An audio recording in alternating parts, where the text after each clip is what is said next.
What if I told you that the most powerful thing ever created by humans might already be in development and nobody can agree on whether it saves us or ends us? Not a bomb, not a virus, something far more unpredictable. A mind smarter than every human being who has ever lived, combined. Right now, in labs hidden behind ordinary office buildings in San Francisco, London, and Beijing, some of the most brilliant people on Earth are working on the same terrifying, exhilarating goal. They are trying to build a machine that can think better than us. Not just faster, not just bigger, but genuinely, fundamentally smarter. A machine that could solve problems that have stumped humanity for centuries in an afternoon. They call it superintelligence. And here's the thing that keeps scientists up at night. Nobody knows what happens when we actually build it. Let's go back to 1996. IBM built a chess computer called Deep Blue. It beat the world chess champion, Garry Kasparov.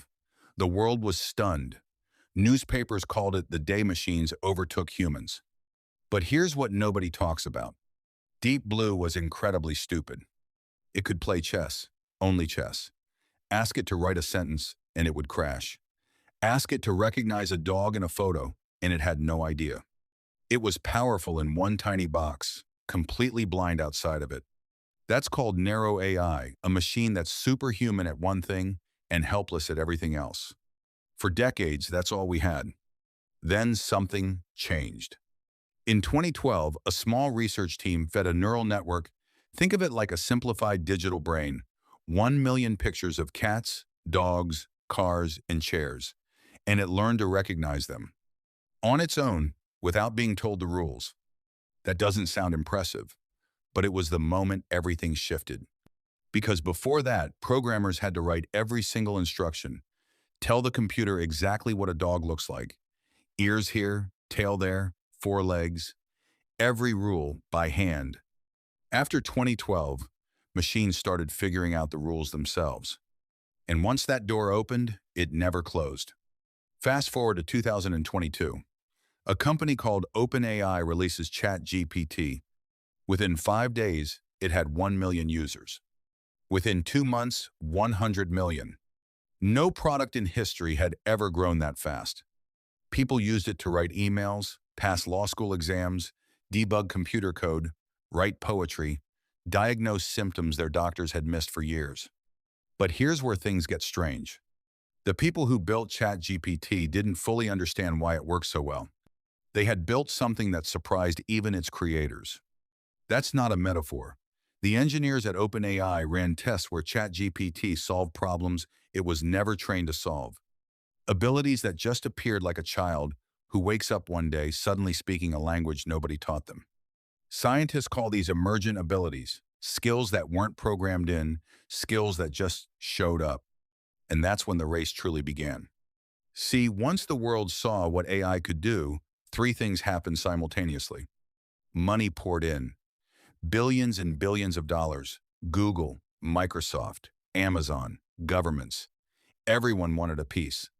The best researchers on Earth stopped working on other problems and pivoted to AI. And the competition between countries, especially the United States and China, became something that looked less like a business rivalry and more like a space race. In fact, many people inside the AI world have started using exactly that comparison. In 1957, the Soviet Union launched Sputnik, a tiny metal ball orbiting Earth. Americans watched it blink across the night sky and felt something they hadn't felt in a long time. Fear. Because if the Soviets could put a satellite in space, they could put a bomb anywhere on the planet. America responded by pouring resources into science and technology like never before. It led directly to the moon landing 12 years later. What we're watching now might be the same thing, except instead of the moon, the prize is a machine smarter than humanity. And that's only half the story. Here's something most people don't know. The companies in this race are not competing the way normal companies compete. Normal competition is slow. You build a product, I copy it, we both improve over time. Think Pepsi versus Coke, Ford versus Toyota. This race is different because every breakthrough makes the next breakthrough easier. You don't just get a slightly better product, you get a machine that can help you build an even better machine. Some researchers call this the intelligence explosion. The idea is simple. You build an AI that's a little smarter than humans. That AI helps you build one that's twice as smart. That one helps you build one 10 times as smart.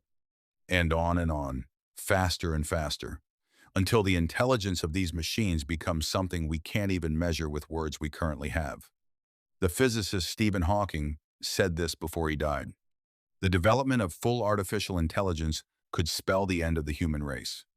But wait, don't close the tab yet, because some of the smartest people alive believe the exact opposite. Let's talk about what superintelligence could actually do.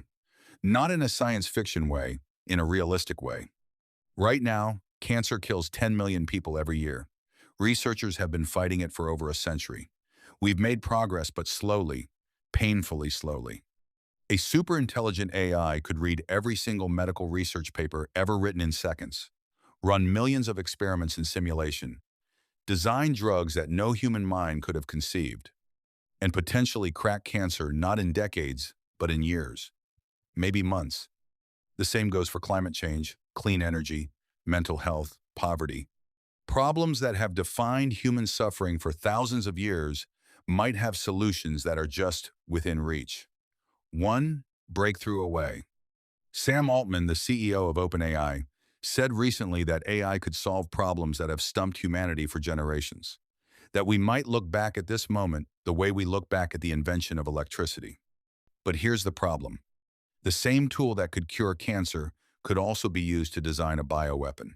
The same intelligence that could end poverty could also be used to manipulate every election on Earth.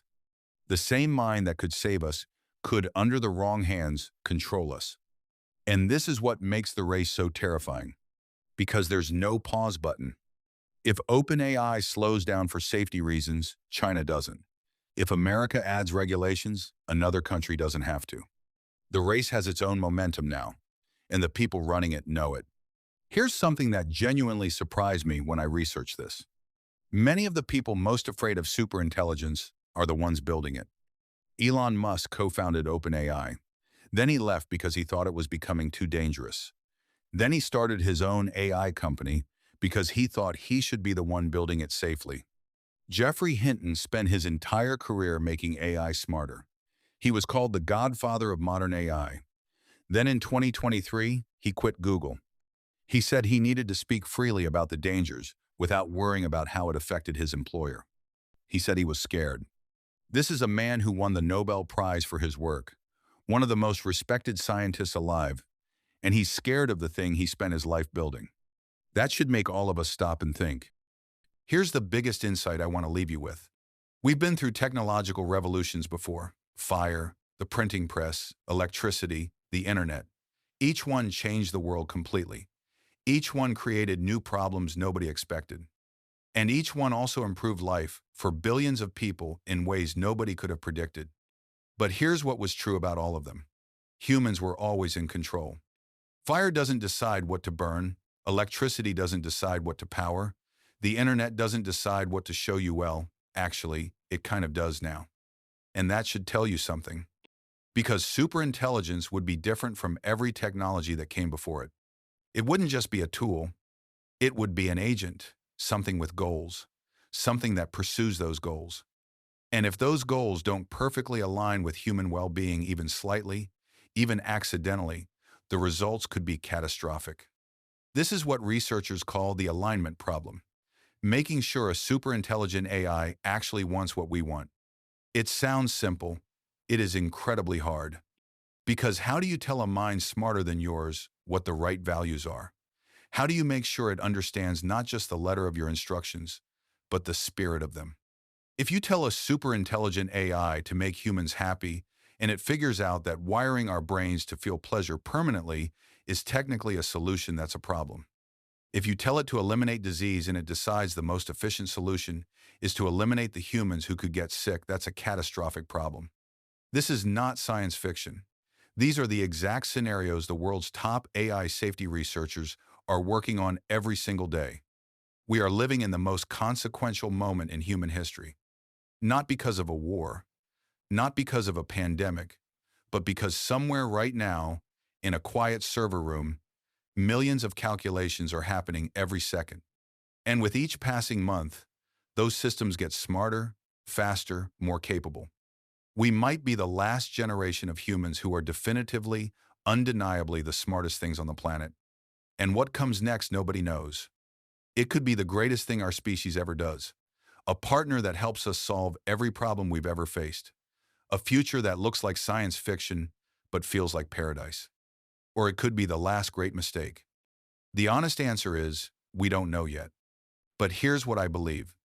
The fact that we're asking these questions, the fact that scientists are scared enough to quit their jobs and speak out, that governments are drafting laws, that millions of people are suddenly paying attention, that matters. Because the one thing that makes this moment different from every danger humanity has ever faced is this. We see it coming. And for the first time in history, we have the chance to choose what we build and, more importantly, why we build it. The race to build superintelligence is already underway. The only question left is whether the people running it are racing towards something or away from it. If this made you think even for a second, hit that like button. It genuinely helps more people find this video. Subscribe if you want to keep understanding the world better, one topic at a time. And drop a comment below. Do you think superintelligence saves us or ends us? I'm actually curious what you think. See you in the next one.